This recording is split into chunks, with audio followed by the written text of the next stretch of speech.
कुर्मी ضلع پرچینار کې د ضلعي انتظامی طرف نه د ترهګرۍ بدو پیښو کې شهید او زخمی شوي کسانو کورنو ته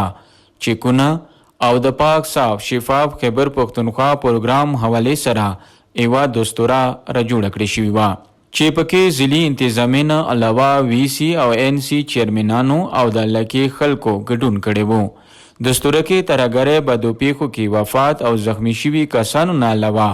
لیبیا کشته کې وفات شوي ځوانانو کورنو ته هم چیکونه ورکړی شو وفات شوي کسانو ته لس لاکه او زخمی شوي کسانو ته 3 لاکه روپۍ ورکړی شوې ډیپټي کمشنر کوروم اشفاق خان وویل چې کوشش دی چې د علاقې خلکو ته سهولیات ورکړي شي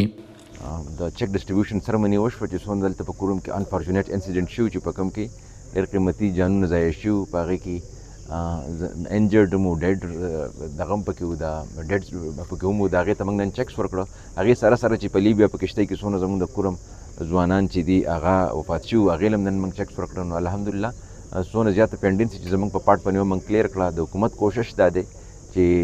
څومره نقصانات خلکو ته رسېدلي دي د کم ریسورسز باوجود انشاءالله حکومت خپل کوشش کوي چې یاره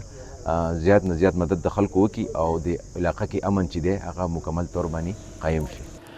دین علاوه د علاقې وي سي او ان سي چیرمنانو ته لوډر ریکشې هم ورکړی شوې چې هغوی د خپلې علاقې صفای ممکن کړي ډیپټي کمشنر کوروم په دې خبره زور راوړو چې هر یو تن دی د علاقې ښکلا او صفای کې مهم کردار ادا کړي ولې چې هر علاقه د خلکو یو شناخت هم دی نن په پاړه چینار کې موږ د صاف شفاف خیبر پښتونخوا کم پروګرام تحت چې کم لوډر او جنریټر صفایي والا کسان برته شوي د هغې موږ نن افتتاح وکړه 10 رکشې دلته نن موږ ډیلیور کړې او یو تقریب هم وکړو او دغه شان 10 رکشې الریډي زه به صرف د کانټیکس دپاره ویم چې په لور کورم او سنټرل کورم کې الریډي هم هغه هم ورکړی شوي دي دا پروګرام یقیني زما په نظر کې یو ډېر اهم او ډېر امپورټنټ پروګرام په دې باندې دی چې زموږ په څونه چې اربن سنټرز دي ټاونز دي په هغې کې خو ټي ایم ایز وو خو څونه زموږ کلي دي نو په کلیو کې زموږ سره صفایي بندوبست نو دا نن چې کوم د پروګرام زموږ سی ایم خیبر پښتونخوا سټارټ کړی دی د کوروم کې موږ سټارټ واغستو کوروم یو ښکلې علاقه ده او انشاءالله چې زموږ څونه کلي دي رورل سنټر دي څونه چې غټ غټ ډیرانونه دي د پلاستیک د پولیتین بیگ څونه غټ غټ هیپس دي هغه به انشاءالله موږ سټارټ اخلو صفایي به کوو او د پروګرام چې دا به کامیابو او کوم چې